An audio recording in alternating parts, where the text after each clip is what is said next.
It's 10 p.m. Do you know where your children are? Right now on the 10 o'clock news. Well, the Yankees are alive, forcing Game 3 of the Wild Card Series against the Red Sox. We are live in the Bronx, where new hope is growing for another World Series run. And a shutdown stalemate. Congress no closer to reaching a deal to reopen the government. So what needs to give in order for lawmakers to move forward?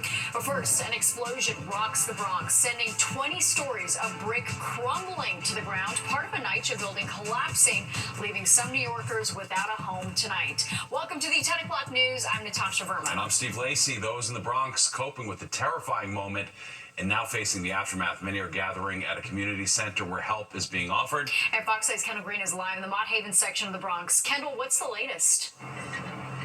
Hey, good evening, Natasha and Steve. People have been telling us over and over again it's a blessing no one was hurt during this partial building collapse. And I mean, honestly, we can't agree more. But we're going to show you. We've been hearing some rumblings coming from the top of the building because there's demolition going on right now as we speak. But crews are working on scene, knocking down what's left of the partially collapsed corner of the building. And it appears they're doing so slowly. But here's what the scene looked like earlier. Videos from the front and the rear of the building show the moments NYCHA residents had to run for cover as those bricks fell. Some from as high as 20 floors up. Fortunately, again, there were no reported injuries, but officials say at the time of the collapse, firefighters were responding to reports of a gas explosion from within the building, and so far, they're pointing toward an explosion in the boiler room before the massive chimney stack came crashing down. Now, earlier, we spoke with the city's Deputy Commissioner of Public Safety, Cash Daughtry, sharing what he knows about that accident. October 1st is the day that the city turns on all of the heat for all of the New York City buildings, and that there was a nice representative down there that was starting the boiler, and it seemed like when he turned on the boiler, which is a preliminary, this is still under investigation, this is very, very, very preliminary, that there was some sort of malfunction when the boiler was turned on that caused this accident behind us. Now, at the Mitchell Community Center, right across the street from the collapse, the American Red Cross reports they've registered about 30 households, including more than 70 adults and 24 children in need of emergency assistance following that collapse. Now, those families living in apartments directly impacted on that particular corner of the building. They've been able to get meals, pantry goods, and temporary assistance with housing, as other residents share. Even with that option to re-enter the apartment building, it feels like it's still too soon after all they've seen and felt. I feel like it's unsafe for myself and for my kids. That just happened early this morning. I just need to stay away for a couple of days, and then I'll come back home. I can't do it right now. Too emotional. You start to see smoke. People is like standing down. They're going like this. They like, get out. The building is collapsing. So instantly, I took my 3-month-old, panicked a little bit, see everybody, they're rushing out. They got to take the stairs. You don't want to take the elevator. Now, as that demolition continues, according to DOB records, there was a partial stop work order on 205 Alexander Avenue issued on June 25th related to plumbing work. A violation was also issued. And also, officials from the Department of Buildings, they confirmed that Con Edison was doing work on the building as well before this partial building collapse, but there's no word on the official cause at this point. But we're here in the Mott Haven section of the Bronx. Kendall Green, Fox 5 News. I'll send things back to you, Natasha. Kendall, thanks so much. And Mayor Adams speaking publicly after ending his re-election campaign. He spoke during the NYPD's quarterly crime stat briefing, highlighting that rates are improving, but he claimed the next mayor could send the city in the wrong direction. He also talked about his legacy. But this city is in good shape, and we need to make sure we don't go backwards.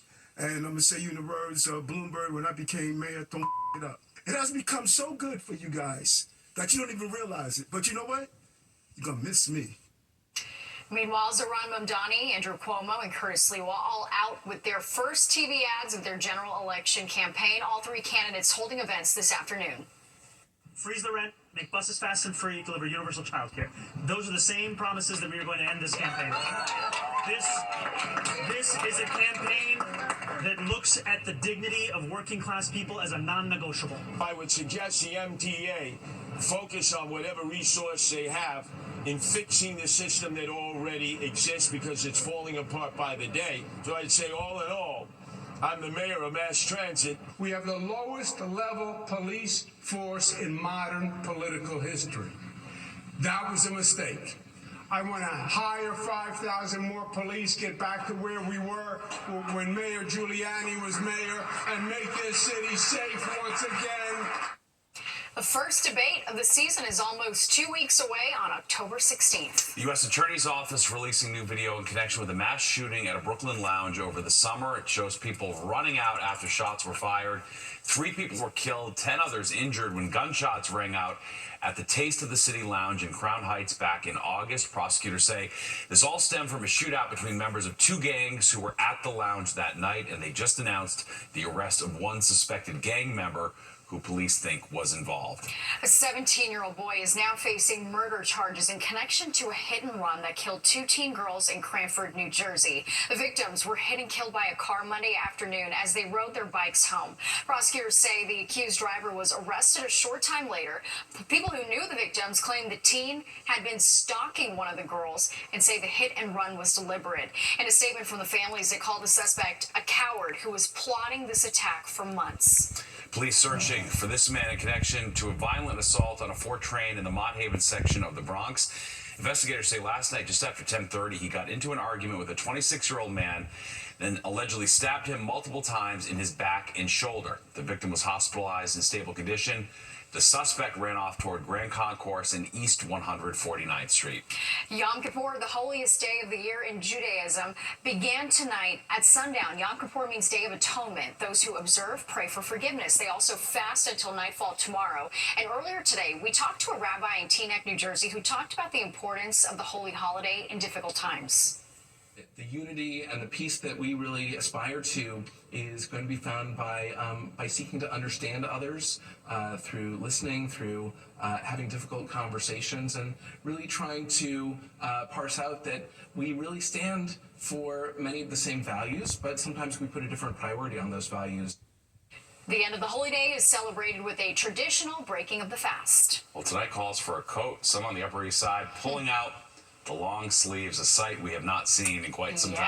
Yes, sweater weather is upon us. Fox Eyes Chief Neurologist Nick Gregory joins us now for a first look at the forecast. Finally feeling like fall. Yes, for sure, and it will be especially feeling like fall tomorrow morning when you walk outside, and it's going to be in the 30s in some of the suburbs, and about 50 or 52 or so in the city. In fact, we're already down now to 47 in Sussex, New Jersey, 51 there in Sullivan County, 47 also in the Hamptons, but still 62 in the city, then 60 as we head down towards Belmar, mid-upper 50s, just about everywhere else. So the wind has definitely backed down from its gusty state earlier.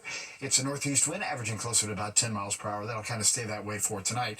Oh, but look at this, more blue appearing on the map, sign of the season. Again, we do have a freeze warning up there in Ulster County and points north and west, and then again into Sullivan County. That's a frost advisory making it into northeastern Pennsylvania. So, yep, here we go. Again, it is that time of the year. But while we do have cooler air coming in, because we have, again, a clear sky that helps, and a northeast wind sort of bringing the cool air down from eastern Canada, there's really no other system coming our way anytime soon. And even though, again, we have this cool air in place now, you're going to see it's not going to last all that long. So here's your futurecast overnight, heading into the 30s in those chillier spots to the north and west, about 51 to 52 or so in the city, and low 50s along the coast. Already saw those 40s in the Hamptons and upper 40s in the nearby suburbs. Tomorrow, about mid-60s is the best we'll do in most of the area. Again, that's about 5 degrees below average for this time of the year. Stays clear tomorrow night, back to the lower 40s suburbs and lower 50s around town, about 50 along the coast, and then we're already turning the corner as we head on in towards Friday. We should get back up to over 70 degrees. The average high is about 70, and as we head towards the weekend, Steve and Natasha, we're going to be seeing temperatures that will be back close to 80 degrees coming up in the forecast. Yeah, that'll be good. Yeah. All right, thanks, Nick. Well, the Yankees battle back against the Red Sox, forcing a Game 3. Fans going wild as Jazz Chisholm Jr. slides home to score the 4th run and close out the game. That was the final score, 4-3. Okay, the Yankees, they live on, and diehard Yankees fan Richard Jacobus is live outside the stadium. Time to start that playoff beard, Richard. I I think I should start one. And a mustache. Take a breather, everybody, because we're back. The Yankees live to see another day, winning against Boston 4-3 in this best-of-3 series, Game 2 in the American League Wildcard Series. I have no voice because I'm yelling over all the fans who were leaving the stadium tonight. But the good news is, yes, we live to see another day, and it's all thanks to 3 key players, and we're going to name them. Ben Rice, Jazz Chisholm Jr., both of them in the lineup tonight, and the star of tonight's game, Austin Wells. 7th pitch of the at-bat coming Austin Wells. And he lines one into right field. Fair ball. Chisholm to third. He's being waved. Eaton coming home. Here's the throw. He's safe. Like the great John Sterling used to say, all's wells that ends wells. And it was that go-ahead RBI single down the right field line in the 8th by the Yankee catcher that had Jazz scoring what would ultimately be the winning run. What a nail-biter of a game. This was a true Yankee-Red Sox postseason game. And forget what I said about Boston breaking that curse back in 04 earlier. The Yankees now have just as good of a chance to take this series and move on. Manager Aaron Boone saying tonight that these games are just so intense and it keeps both teams locked in for every pitch. And the fans, and those fans, let me tell you, they're fired up. We're going to take it. Awesome game, great game. Go Yanks, baby, go Yanks.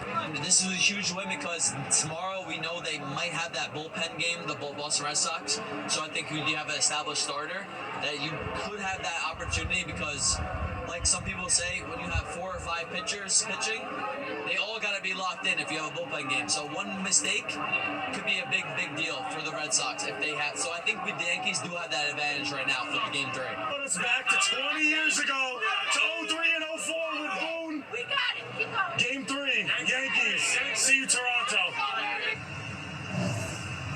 All right, before we talk Toronto, though, let's first get through tomorrow. On the mound for the Yankees, right-hand pitcher and the rookie, Cam Schlittler, and he's been good this year, so he can pull off this win for the Red Sox. They're going to start Connolly early, but they're banking on a bullpen game, as you heard that one fan say tomorrow. So, I mean, if anybody's going to take it, it's going to be the Yankees, and like Yogi Berra used to say, it ain't over till it's over, so let's get to Game 3 tomorrow night. You could cheer, Yankees fans. We have some just leftover Yankees fans over there. I wanted you to hear. That's what it's been sounding like all night here. Back to you guys. Oh my God. The whole stadium's watching him do that live shot. That was high pressure. Good deal, Richard. We appreciate it. Here, all 50,000. I love it. Yes. All right, Richard, thank you so much. Well, $18 billion in limbo. The Trump administration freezing the funding for New York City infrastructure projects. All right, the White House says it's over DEI policies. Others believe it's to put pressure on New York leaders amid the government shutdown. And speaking of which, one day in and many are already talking about federal layoffs, where negotiations stand between Democrats and Republicans. Rapper Chef G speaking exclusively with Fox 5 as he walks into court to face a 5-year prison sentence. We'll show you what he had to say.